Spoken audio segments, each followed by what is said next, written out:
Patuloy po ang pagpapalakas ng ugnayan sa pagitan ng Philippine community sa Australia at sa mga lider ng naturang bansa.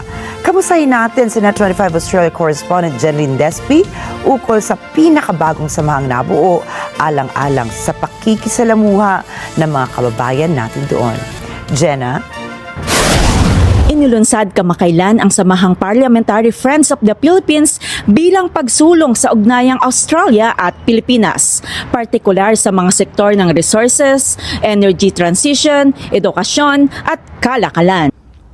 Ginanap ang inaugural reception sa Western Australia Parliament House sa Perth. Pinangunahan ni Legislative Council Member Clara Andrick ang naturang event na dinaluhan ng mga leader ng komunidad, mga opisyal ng gobyerno at ilang celebrities. It's wonderful to have the connection between Australia, Western Australia and the Philippine community and the business leaders here tonight to celebrate our inaugural Parliamentary Friends of the Philippines here at Parliament House in Western Australia. Minarkahan din ng event ang ilang makasaysayang selebrasyon tulad ng ika-50 anibersaryo ng Australia-Philippines Business Council at ng ika-80 taon ng relasyong diplomatiko ng Australia at Pilipinas.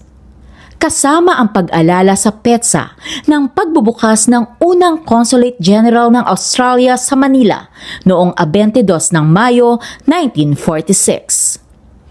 Ayon kay Philippine Ambassador to Australia Antonio Morales, karangalan para sa Pilipinas na mabigyan ng ganitong pagpapahalaga ng parlamento. It means that we now have a solid connection with the government, the legislature, the legislative body of Western Australia, and it promises a lot for the improvement, strengthening of the relations between Western Australia and the Philippines. Ang paglulunsad ng Parliamentary Friends of the Philippines ay hudyat ng bagong yugto sa patuloy na pagpapalakas sa ugnayan ng dalawang bansa.